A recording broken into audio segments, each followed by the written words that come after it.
Olá, boa tarde. Estamos começando mais um programa Mundo Melhor aqui na Rede Vida, o canal da família. Muito bom estar com você. Hoje a gente vai falar de filosofia, de ética, de vida, de amor, de família. Do que esse homem brilhante, que é o Clóvis, professor de filosofia, está aqui para dizer para a gente. Você vê que eu comecei te elogiando, né? Maravilha, começamos muito bem.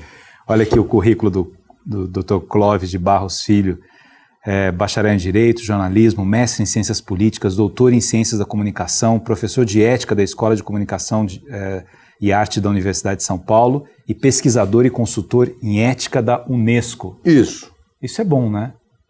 Qual deles? Todos. Todos? É um pouco a história, né, da minha trajetória, os estudos, depois as atividades profissionais. Eu sou 100% do tempo professor e trabalho hoje na ECA, na Escola de Comunicações e Artes, e sou professor de ética, mais especificamente para alunos de comunicação. Então, jornalismo, publicidade, relações públicas, etc. O Clóvis, eu fiz filosofia, né? Eu me lembro que na minha formatura de filosofia, meu pai estava muito emocionado, chorava muito, assim, porque um filho formando, né? Uma formatura sempre uma coisa bonita. E minha mãe, vendo aquela choradeira do meu pai, falou assim, eu não sei para que essa choradeira toda. Ele está fazendo um negócio que a gente não sabe nem para que serve. O que é essa tal de filosofia, né? Quando você resolveu ser filósofo, o que a sua família falou? A minha primeira formação foi Direito. Foi Direito. Eu estudei ali na USP. Já foi porque a família gostava, né? Isso. Um pouco foi isso. Foi uma solução de compromisso, né? O que queriam mesmo era medicina e engenharia. Então, Direito foi, digamos... Terceira opção. Uma solução, assim, diplomática. Mas, já na faculdade, eu tinha certeza que eu queria ser professor, na verdade. Então, digamos que esse foi o maior desafio, convencê-los de ser professor. A filosofia, no fundo, apareceu mais tarde, né? Quando eu fui estudar filosofia, fazer graduação, eu já era professor, na USP, inclusive. Na área de Direito? Não, eu era professor na ECA. Na ECA. E aí eu fui fazer graduação em filosofia e, enfim, aí realmente me encantei. E de uns 10 anos para cá eu só tenho falado disso. O Clóvis, a filosofia, enfim, trabalhar com ética, que é uma matéria fascinante, mas, por outro lado, assim, o aluno hoje, às vezes ele chega um pouco apático, né? Ou é uma geração que está muito tecnológica, que tem uma dificuldade, às vezes, de concentração. Que instrumentais, o que você faz para desafiar o seu aluno numa sala de aula? A impressão que eu tenho é que nós assistimos hoje a um gravíssimo problema. O mundo da técnica, que em grande medida se confunde também com o mundo do capital, ele nos submerge em suas novidades que são apresentadas numa velocidade espantosa. Então, a cada dia nós temos artefatos novos para adquirir. Ao mesmo tempo, nós fomos perdendo a competência para discutir sobre a pertinência daquilo, o valor daquilo, a real serventia daquilo. Então, de certa maneira, passamos a consumir a tecnologia de maneira completamente acrítica. De tal forma que basta que um produto seja apresentado no mercado para ele ser tomado como indispensável, fundamental, sem o qual a vida não pode ser boa, etc, etc. Então, enquanto a técnica caminha numa velocidade supersônica, a reflexão sobre o valor das coisas caminha numa velocidade de tartaruga, de tal maneira que quando você está pensando, será que isso me convém? Já surgiram 4 gerações futuras daquele mesmo artefato. Se eu der um exemplo, eu poderia citar o exemplo do Facebook. É uma ferramenta extraordinária. Ninguém duvidará do que o Facebook proporciona. Ao mesmo tempo, o Facebook patrocina o bullying eletrônico entre jovens, que potencializa os efeitos do bullying em escala planetária daquilo que acontecia apenas na sala de aula entre 20 e 30 alunos, com consequências sabidamente seríssimas, destruidoras, suicídios, etc. Bom, então a mesma ferramenta é genial e fantástica e catastrófica. Ora, é preciso que haja vida inteligente para identificar os limites do uso dessa ferramenta. Ora, na hora que você começa a amadurecer alguma reflexão sobre os limites do uso dessa ferramenta, já surgiram WhatsApp, Instagram, aqui, então, em outras palavras, é invencível. O mundo da técnica é invencível e ele se legitima por si só. Basta que ele exista para que ele seja considerado indispensável e fundamental. Sabe que eu numa palestra eu estava falando sobre os descartáveis, e aí dei um exemplo de uma pessoa que usa o Instagram e ela entra o tempo todo para ver quantas curtidas, né, ela teve. E aí o tempo todo entra de novo. E isso eu falei numa palestra, aliás, um beijão pro pessoal de Magé, Rio de Janeiro, foi lá em Magé. E muito legal, cheio de professores e tal. Aí logo depois eu vi no meu Face, lá no Instagram, pessoas dizendo assim, poxa, você falou isso para mim? Você falou isso para mim, eu nem conheço as pessoas lá, mas assim, é uma reflexão interessante. Primeiro que a pessoa, ela se culpa um pouco, mas é aquilo, ela para de conversar, de prestar atenção na paisagem, na vida, na natureza, para ficar o tempo todo desesperada para ver quantas pessoas entraram, quantas curtiram, gostaram disso. Então você vai se limitando com a tecnologia, e não o contrário, porque a tecnologia deveria nos abrir, não nos limitar, né? E é escravizante porque estamos submetidos a processos de socialização que consideram esse tipo de consumo como uma obviedade, de novo. Então, se você não tem grande familiaridade com essas técnicas, você é absolutamente excluído e tende a ser progressivamente discriminado. Então, penso que o trabalho é um trabalho na contramão, porque nós estamos numa civilização que perdeu completamente a sua competência para discutir para onde queremos ir. Estamos hoje absolutamente limitados a acumular competências relacionadas aos meios, em outras palavras, ao acúmulo de recursos. Porque no final das contas, o número de curtidas, o número de amigos no Orkut, lembra-se do Orkut, né? O número de coisas, isso é um acúmulo de recursos. Também o acúmulo, assim, de dinheiro, de patrimônio, etc, etc. Tudo isso é o que nos ensinaram a fazer. Aí quando você faz a pergunta, bom, e agora que você tem todos esses meios e esses recursos, então agora qual é o sentido da sua vida? Para onde você quer ir? Ou então, para onde nós vamos juntos enquanto sociedade? Quando você pergunta, em que sociedade você quer viver? A resposta mais óbvia é, pouco importa eu te dizer qual é a sociedade que eu quero viver, porque a sociedade será sempre inexorável, um dado da realidade que se impõe a mim, eu terei que me ajeitar com ela. Então, a gente desenvolve uma enorme capacidade de adaptação a uma realidade que se impõe e perdeu completamente a capacidade de subversão no sentido de construir uma realidade que nos parece melhor. Talvez seja isso que queiram chamar de fim das ideologias. Em outras palavras, perdemos a referência de um ideal de sociedade, de um ideal de civilização, que serviria de referência para nos posicionar, para saber quão distante estamos desse ideal, para saber qual o melhor caminho para chegar nesse ideal. A partir do momento que você não tem uma referência de sociedade ideal, não há por que ir para o norte ou para o sul. É perfeitamente plausível deixar que alguém outro decida, ou então que ninguém decida, que as coisas caminhem ao sabor da contingência, ao sabor da própria realidade. Então, é nesse ponto que é desesperador, porque quando você está vivendo uma vida onde você abdica de controlar, pelo menos de vez em quando, os caminhos, você se desresponsabiliza pelo que acontece com você.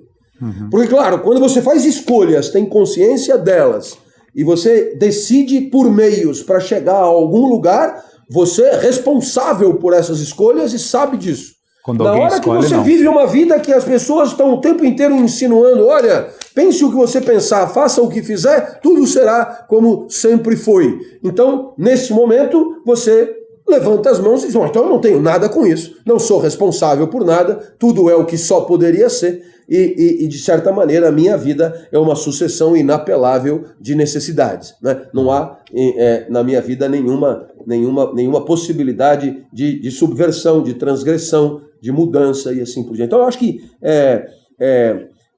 existe todo um contexto ideológico em que vivemos que precisa ser pensado e que encontra na alta tecnologia mecanismos poderosos de legitimação que colocam toda a reflexão revolucionária como esdrúxula, completamente fora de lugar. Por quê? Porque não há com quem conversar, inclusive. Não há com quem dialogar, inclusive, né? Então, eu acho que o papel da escola é um papel que a escola está perdendo a oportunidade de desempenhar, que é responsabilizar as pessoas pelos caminhos que decidem trilhar, e isso individualmente, e responsabilizar as pessoas enquanto coletivo pela sociedade que decidem fabricar para elas. Então esse papel a escola definitivamente não cumpre adequadamente. Ô Clóvis, quando você coloca essa complexidade, essa problemática toda, me parece que talvez um dos caminhos aí seja essa ausência de pensamento, de reflexão.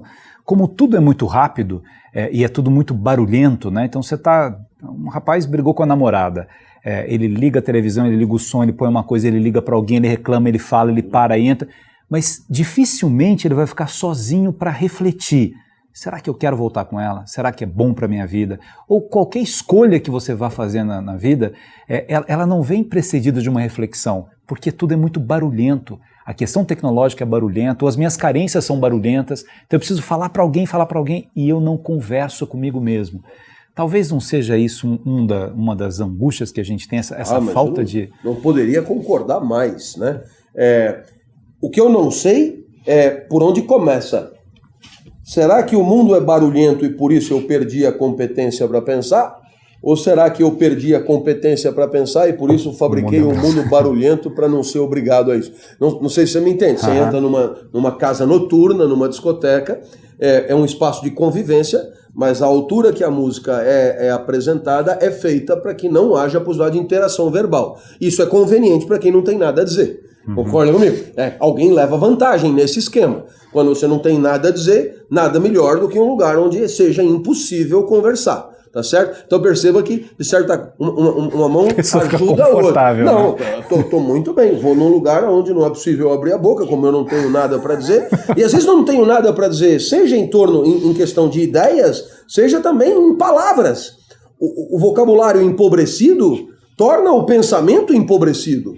É impossível um pensamento rico com 2 ou 3 palavras. A leitura de Vidas Secas e o Fabiano, a personagem fantástica, porque ele afirma isso com uma clareza, com uma lucidez enorme. Ele diz, como eu poderia falar se eu não tenho palavras? E como eu poderia pensar se eu não consigo falar? Então, eu vivo ao sabor de afetos incomunicáveis. Eu vivo numa ilha afetiva sem comunicação possível. Pois a nossa juventude são fabianos tecnologizados, são fabianos high-tech, não são fabianos que se dedicam a tentar salvar a vida de animais esquálidos, mas são fabianos que têm iPad, iPod, iPod e toda uma parafernália de 4, 5, 6, né? E que, de certa maneira, conferem a ele uma legitimidade existencial, porque, tendo aquilo, já atendem às necessidades de uma sobrevida na sociedade. Então, essa é a primeira ideia. A segunda ideia, que você fala, a gente não tem a oportunidade de conversar consigo mesmo, eu vejo aí uma das razões da falência moral da nossa sociedade. Porque, no final das contas, o que é a moral? Diferentemente do que se costuma pensar, a moral não é repressão da civilização, não é coação, não é cerceamento, a moral não é polícia, a moral não é exército, a moral não é tribunal. A moral é a possibilidade que temos de refletir sobre a própria vida no sentido de dar a ela um caminho que nos pareça mais justo, mais adequado e assim por diante. Portanto, a moral é um verbo que se conjuga na primeira pessoa. É o eu com o eu refletindo sobre como o eu deve fazer para viver da melhor maneira possível. Ora, na hora que você não tem a oportunidade de pensar consigo mesmo, você não encontra as condições necessárias para o desenvolvimento desse tipo particular de atividade intelectual, que é a moral. Entende? Que a moral, no fundo, consiste na atribuição criteriosa de valor às possibilidades de vida e de conduta para a identificação da conduta que tem mais valor, da conduta que vale mais. Ora, isso requer tempo, requer tecnologia moral, competência intelectiva. Na falta disso, vamos vivendo escravizados pelos afetos. Ou seja, buscando apenas maximizar o próprio prazer e diminuir a própria dor. Em outras palavras, vivemos muito parecido com o resto dos animais, com o resto da natureza, muito embora pudesse ser diferente ou devesse ser diferente, né? Então, nesse sentido, a mim me parece que esse esclarecimento é fantástico, porque, no final das contas, uma civilização será tanto mais repressora, e quando eu digo repressora, eu não penso só em ditaduras políticas, mas eu penso nos radares de trânsito, eu penso nos crachás eletrônicos nas empresas que dão acesso exclusivamente ao andar que você vai. Outro dia me surpreendi com isso. Se você vai no quarto andar, o seu crachá dá acesso ao quarto andar. Se você sair no quinto, você não sai do elevador. Então, ou seja, parte-se de uma presunção de periculosidade da sua presença ali. Se nos castelos medievais aquilo era protegido com um lago em volta, jacarés e a ponte elevadiça, agora você tem recepções, recepcionistas, eu diria, tão roboticamente preparadas quanto um jacaré para atacar.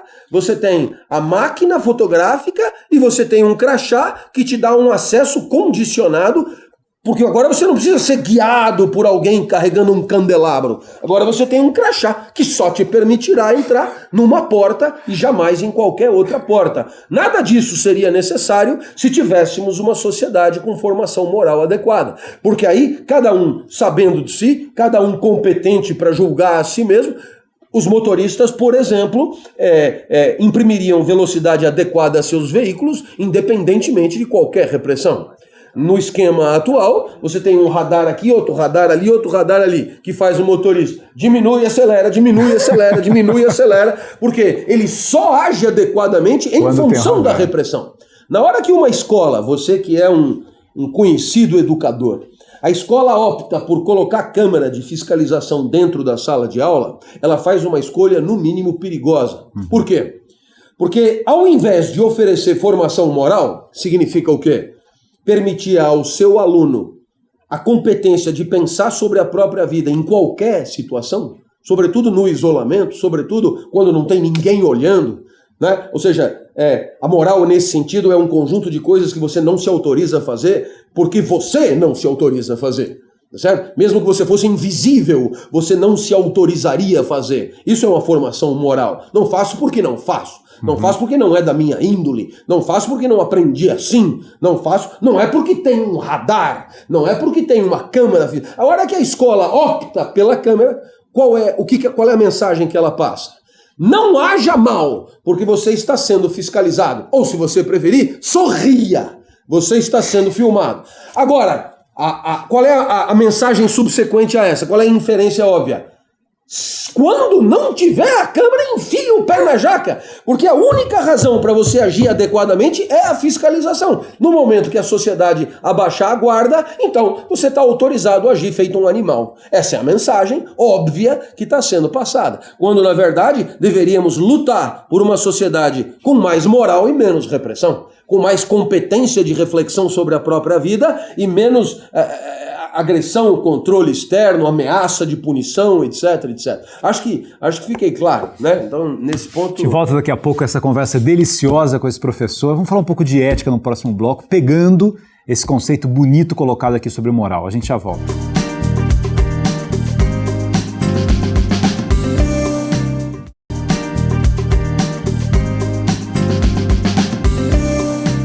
bem, estamos de volta com esse papo gostoso aqui com Clóvis de Barros Filho, que tem vários livros legais. Esse é o último que a gente já mostrou, já fez propaganda, mas se não comprou ainda, compre. Mário Sérgio Cortella e o Clóvis de Barros Filho aqui num bate-papo muito legal. Já li o livro, grifei, interessante, para discutir sobre esse conceito de ética no cotidiano, inclusive, né? Você estava falando da moral, dessa reflexão que a gente faz, dessas escolhas. Essa é uma pergunta clássica que todo mundo faz, os meus alunos fazem para mim. Como é que a gente distingue moral de ética? Veja, moral e ética têm pontos de tangência e justamente por isso não são a mesma coisa. Não é? O que há de fundamental para ambos é que tanto a moral quanto a ética pressupõem uma liberdade para decidir como queremos viver. E vou pegar um exemplo de Rousseau. Um gato nasce sabendo viver como gato, o gato já nasce com todas as respostas para uma vida de gato, o gato, portanto, tem a sua vida regida pelo seu instinto. De tal maneira que poderíamos dizer que o gato é escravo do seu instinto. Poderíamos também dizer que primeiro o gato é gato e depois tem que viver como tal. Tá certo? Então o gato teria uma espécie de essência de gato que determinará a sua existência de gato, para falar com um jargão diferente. Bom, então o gato não inventa, não cria, não improvisa, não inova, não empreende, e razão pela qual o gato não tem moral. O gato é regido pelo seu instinto. Se você pegar um gato com fome e botar do lado dele um prato de alpiste, ele não vai inventar a moda, ele não vai arriscar, ele morre de fome, mas ele não come o alpiste. O pombo também não come o filé. Na natureza, tudo é regido por ela mesma, pelo seu instinto. Ora, o que é que Rousseau nos ensina? Que é a verdadeira base da filosofia moral moderna. Não somos como o gato. O gato não é referência de vida para nós. E por quê? Porque, diferentemente do gato, ao nascer, não nascemos sabendo viver. Em outras palavras, a nossa natureza não dá conta da vida. O nosso instinto não esgota a complexidade, razão pela qual temos que ir além, né? E ir além é o único jargão que Rousseau usa. Ele fala transcender. O homem transcende a sua natureza. Então ele inventa, cria, improvisa, inova, empreende, pensa em soluções nunca pensadas para situações nunca vividas antes. O homem, ele descola da natureza e de certa maneira, isso torna a sua vida uma sucessão de escolhas, uma sucessão de deliberações, uma sucessão de decisões sobre a própria trajetória. Então, você percebe que o fenômeno da moral, ele se instala exatamente aí, nesse intervalo em que o homem descolou da sua natureza. Não a moral em gatos, mas a moral em homens, porque a moral é um recurso que o homem tem para transcender a sua própria natureza, porque ele não é escravo do seu instinto. Em outras palavras, se você preferir, você tem desejos que você, por uma questão moral, não converte em atitude. Tá certo? Coisa que o gato não conseguiria fazer, você consegue fazer. No nosso caso, o desejo não é determinante radical das nossas condutas, porque há desejos que deliberamos não satisfazer por questões que poderíamos chamar de questões morais. Então, acho que isso me parece claro. Ora, para a ética, esse fundamento é o mesmo. A ética me parece ser hoje, porque o significado da palavra ética mudou ao longo do tempo muitas vezes, mas hoje a ética é a inteligência compartilhada a serviço do aperfeiçoamento da convivência. Em outras palavras, a ética é hoje menos o respeito a uma tabela pré-estabelecida, do tipo, aqui estão todas as condutas do homem e a tabela tem 2 colunas. Pode, não pode, pode, não pode, pode, não pode. E o professor de ética seria aquele que decorou toda a tabela. Ora, fica evidente que não pode ser assim. Por quê? Porque quando você terminar de fazer a tabela está caduca.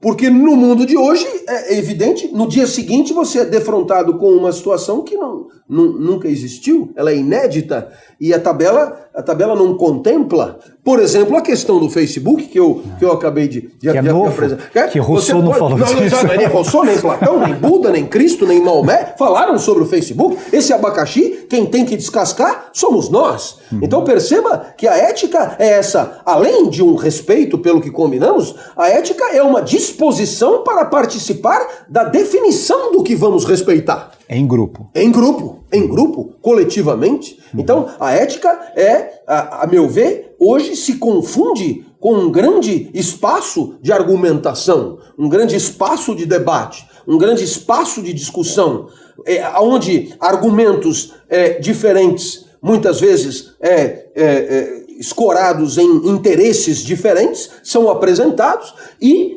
por conta dessa diversidade e dessa riqueza, deve surgir o melhor argumento entendido por todos, já que todos temos atributos de razão, podemos identificar o melhor argumento dentro daquela polifonia, dentro daquele espaço complexo de argumentos contraditórios. E a partir daí, essa verdade é sempre provisória, estará sempre à mercê de revisão, para que possamos cada vez mais aperfeiçoar a nossa convivência. A título de exemplo simplório, há 10 anos, num lugar fechado, dando uma palestra, várias pessoas fumariam. De 10 anos para cá, isso não acontece mais. Não precisa nem botar proibido fumar. Não acontece mais. Então você perguntará, bom, mas então o que mudou? Bom, o que mudou é que a gente sentou em torno de uma mesa, debateu, discutiu, quem quis falar, falou, quem quis argumentar, argumentou, e chegamos à conclusão que em lugares fechados é melhor não fumar. Então você percebe que, nesse sentido, qual é a primeira conclusão que você tira? A nossa convivência não precisa ser do jeito que é.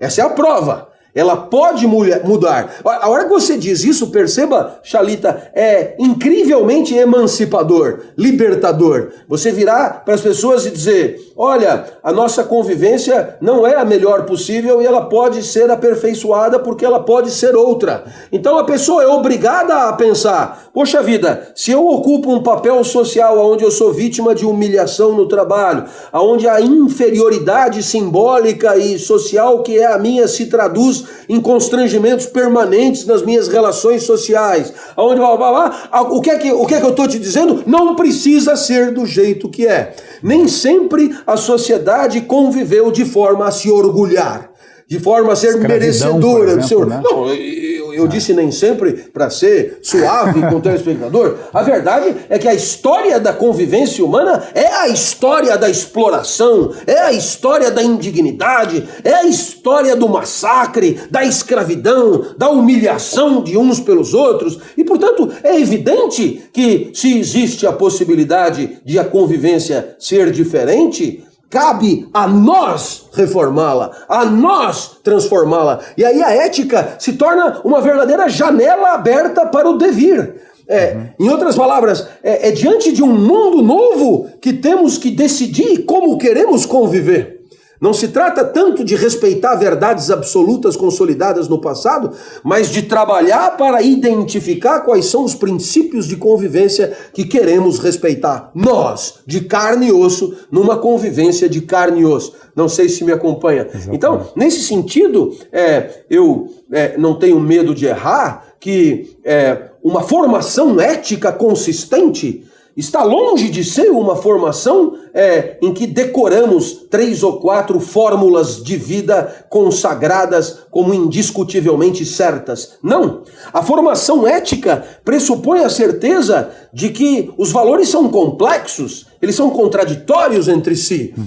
A título de exemplo, a transparência é um valor da moda, todo mundo sabe de tudo sobre todos o tempo inteiro, mas o sigilo também é um valor fundamental, a confidencialidade também é um valor fundamental. Na lógica do mercado, no jogo do mercado, você não vai, em nome da transparência, entregar os projetos da sua empresa para a empresa concorrente, você é demitido por justa causa. Então perceba, transparência é valor? Claro, vale, ajuda a conviver melhor, mas o sigilo também é valor e também é fundamental. A confiança é valor, a desconfiança também é. Afinal, ajuda a viver e a conviver? Não somos todos confiáveis? Né? Há muita gente mentirosa à volta e aquele que confia 100% do tempo em qualquer circunstância não sobrevive até amanhã?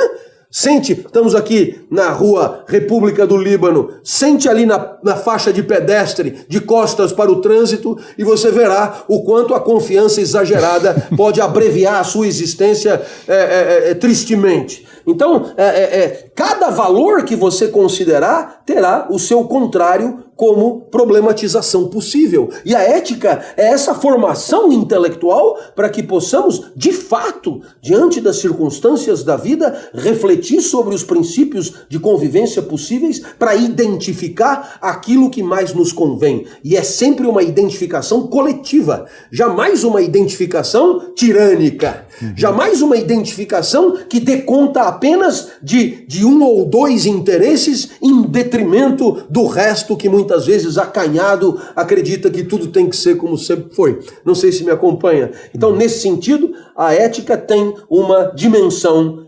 revolucionária, no seu sentido mais amplo, uma dimensão de fazer construir um mundo novo de acordo com o que queremos em termos de critérios de convivência. Agora, que fique claro para quem está me ouvindo, tudo isso que eu falei parece quase poético, mas a ética não é a satisfação permanente dos apetites individuais. No caso de não poder fumar num espaço fechado, haverá muitos fumantes privados daquele apetite. Mas por uma razão, né? Mas é claro, eu tenho que me privar de um apetite em proveito do aperfeiçoamento da convivência. A ética pressupõe essa disposição.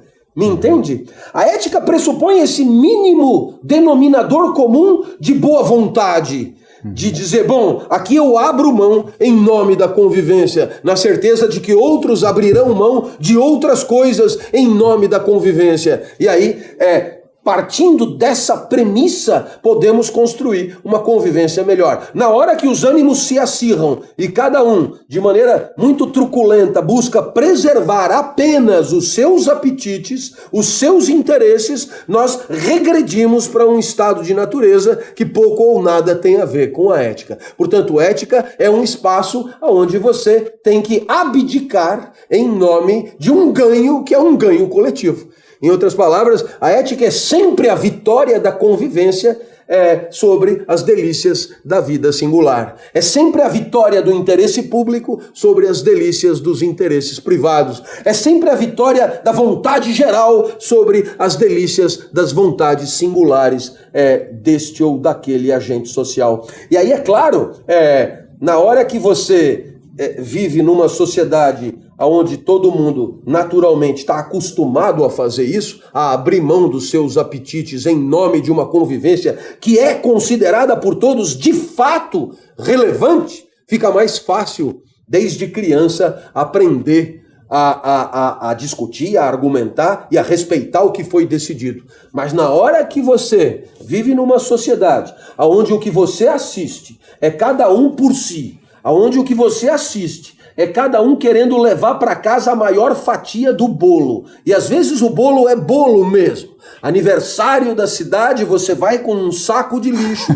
Aí dá-se o tiro e você se projeta no bolo e puxa para o saco e sai correndo. Na hora que você vê isso na televisão, você diz, isso aqui é terra de ninguém, isso é terra sem ética, aqui só sobrevive tigrão. Ou seja, pessoas que não conseguem transcender ao próprio umbigo. E talvez você nem vá conseguir comer o bolo todo. Não, né? Mas é pelo mero espírito de privar o outro de algum benefício, eu acabarei exagerando na busca do meu próprio. Então, eu acho que você entendeu. Tudo que eu falei vai muito pouco além do que todo mundo diria no mais estrito senso comum. Ética é a coisa mais fácil de entender. Ela é muito difícil, às vezes, de praticar. Isso. A gente volta daqui a pouco, continuando essa conversa no último bloco aqui com o Clóvis, essa simpatia que traz a filosofia para o cotidiano. Fiquem ligados.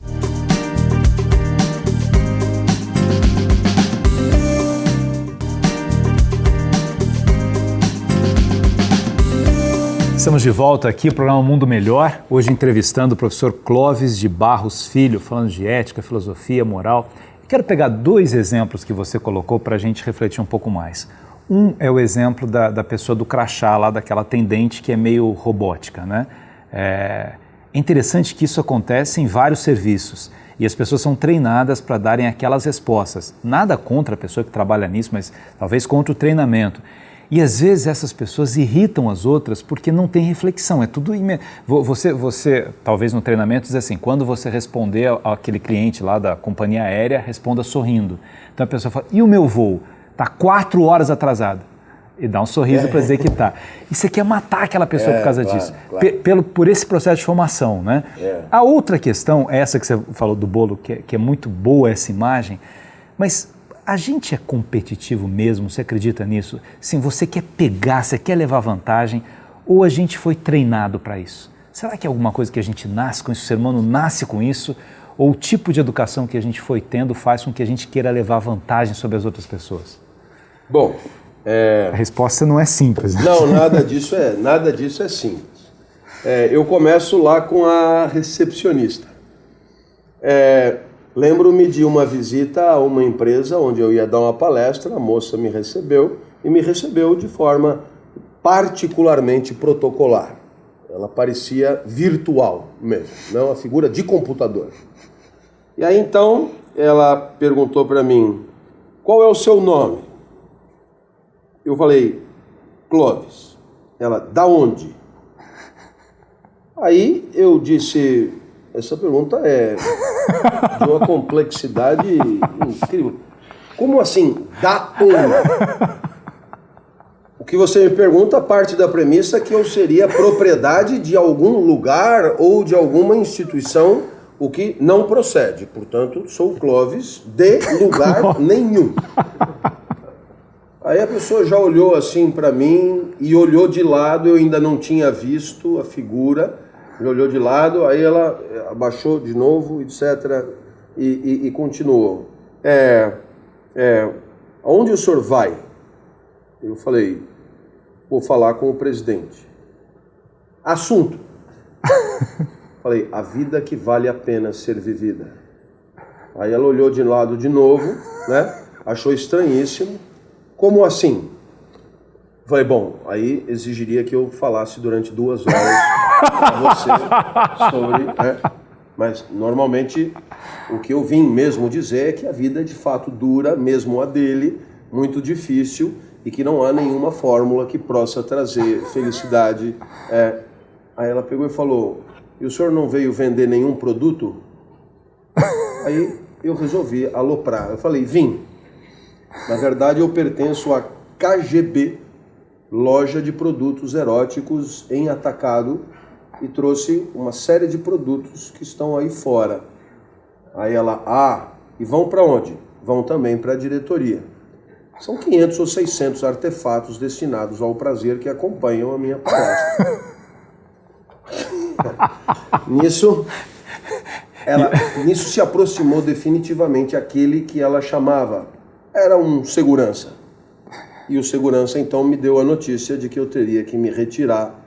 Eu podia fazer isso normalmente saindo por conta própria ou, digamos, determinado por uma força externa que seria a dele. Eu falei, bom, ótimo.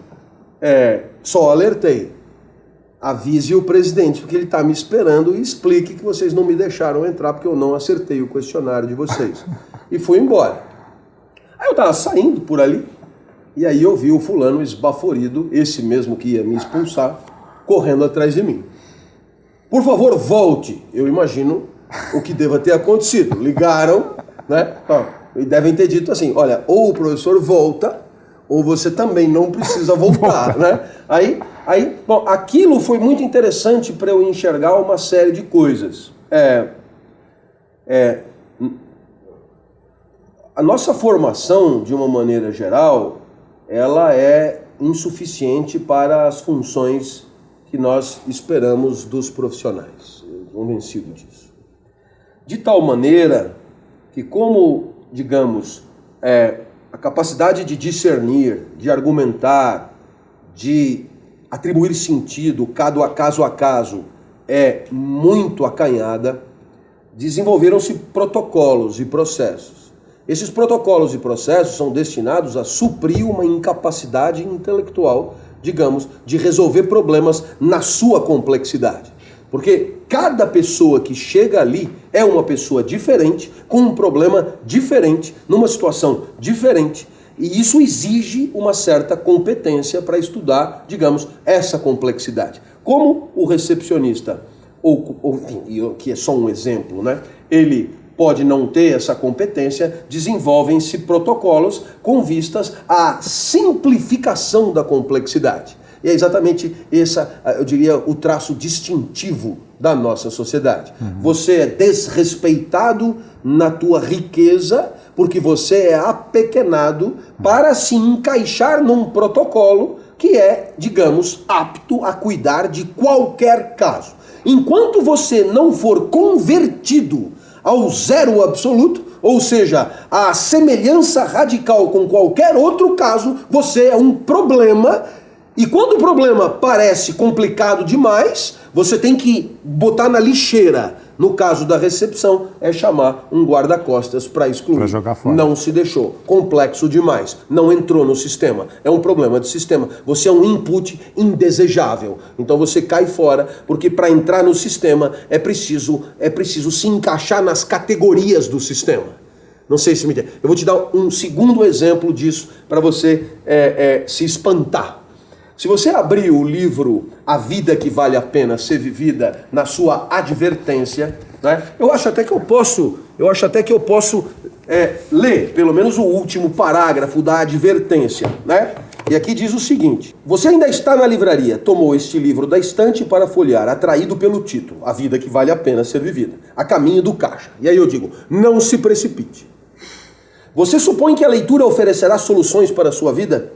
Que resolverá seus problemas? Ou ao menos justificará sua tristeza? Que os 10 capítulos sejam dicas inéditas e preciosas para você aplicar daqui para frente, receitas de gurus consagrados, que você acaba de descobrir um tesouro, que finalmente o segredo do sucesso será revelado? Saiba que você está equivocado. Este livro não atende às suas expectativas. Sua leitura não trará soluções. Nele você não encontrará nenhuma dica ou artifício para se dar bem. Por ele, o sucesso continuará dos outros, fora do seu alcance. Portanto, feche o livro para não perder mais tempo. Recoloque-o imediatamente na estante, no lugar de onde tirou. Outras obras ao lado atenderão melhor este seu anseio.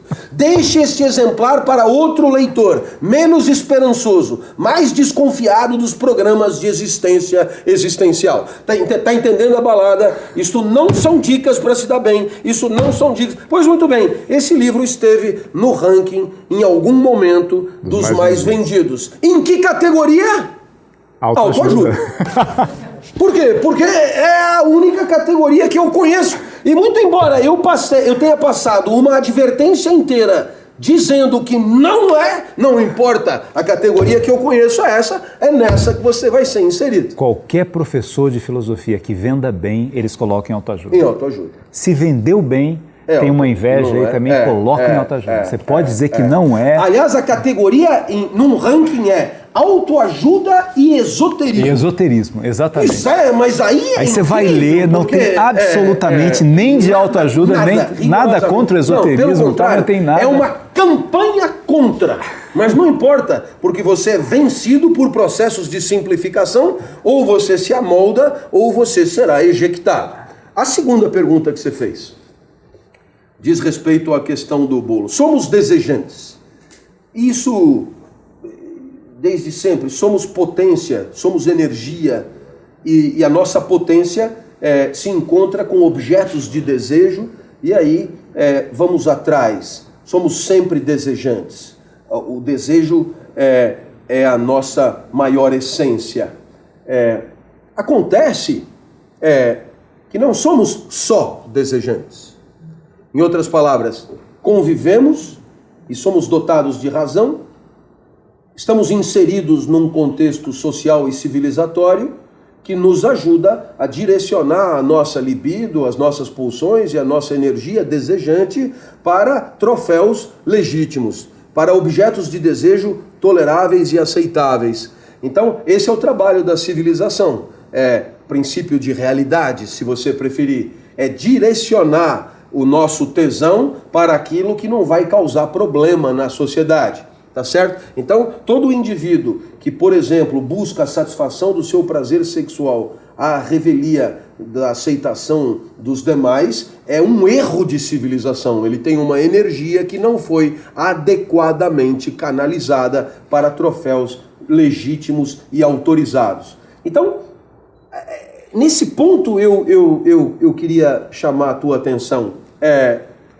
Não se trata de um mal, o desejo, o apetite, a ambição, querer ter o que não se tem, porque o desejo, no final das contas, é isso. Energia direcionada para aquilo que você não tem.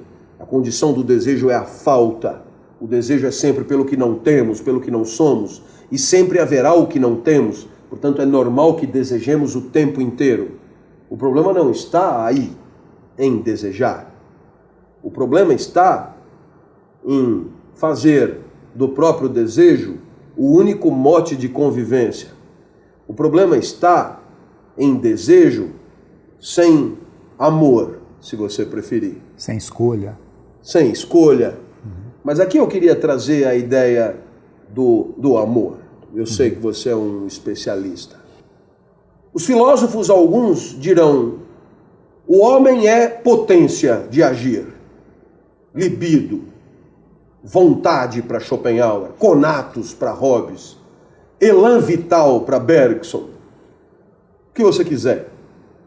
E, portanto, ele sempre lutará por alcançar aquilo que ele supõe possa lhe trazer alguma satisfação. Eu estou de acordo. Mas aí você percebe que isso não esgota a tua vida. Porque você se pega passando a noite em claro para que alguém possa repousar. Se você fosse exclusivamente uma célula de energia desejante, você iria dormir e ponto. Mas você abre mão do sono em nome do outro. Você passa dias no hospital cuidando de alguém. Cuidando de alguém. Se você fosse apenas volúpia desejante, isso não aconteceria nunca. Você abre mão de uma promoção em nome de uma convivência com alguém que você julga necessitada dela. Você trabalha de sol a sol para que alguém possa viver melhor do que você viveu.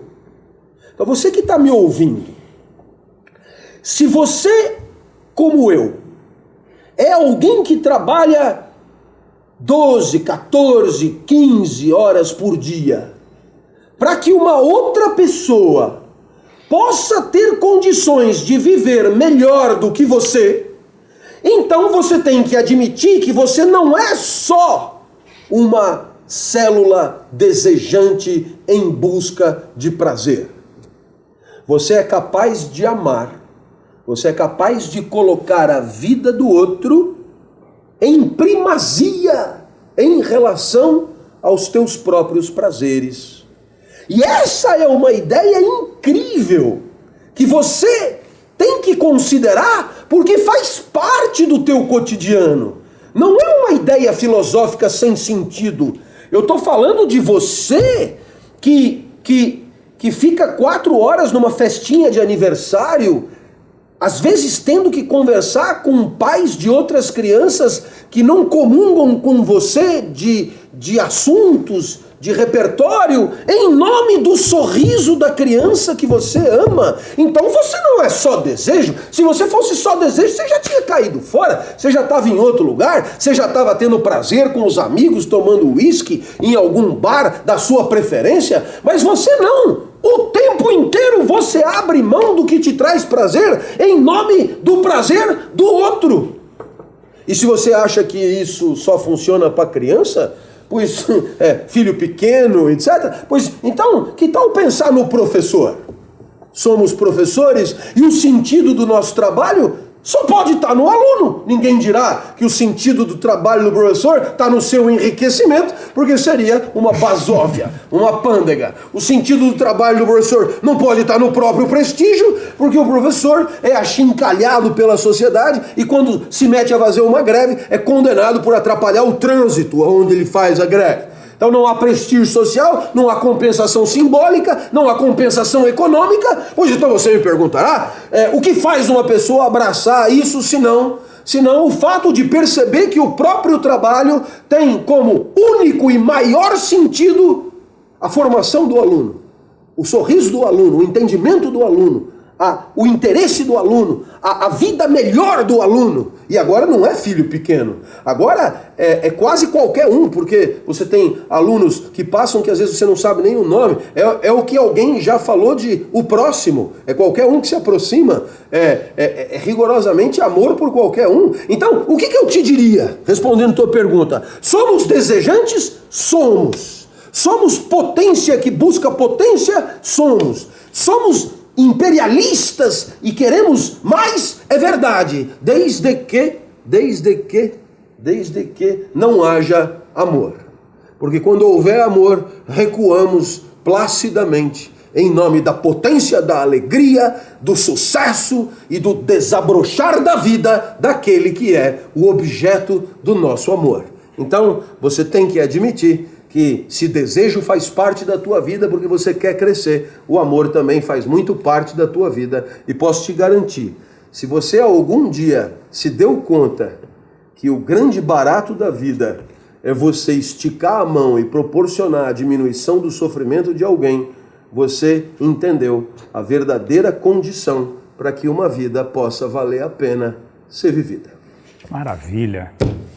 Obrigado, meu amigo. Valeu. Obrigado pelo convite. Tenho certeza que você gostou muito desse bate-papo aqui e de tudo isso, assim, dessas reflexões profundas, complexas, né? Terminar com amor, com o sentido do amor, que o amor dá significado à vida, né? O amor faz com que a moral, com que a ética seja incorporado na nossa história. Nós somos seres desejosos, mas quando a gente ama, é que algo se ilumina dentro da gente. Uma linda semana para você, a gente se encontra aqui semana que vem, se Deus quiser.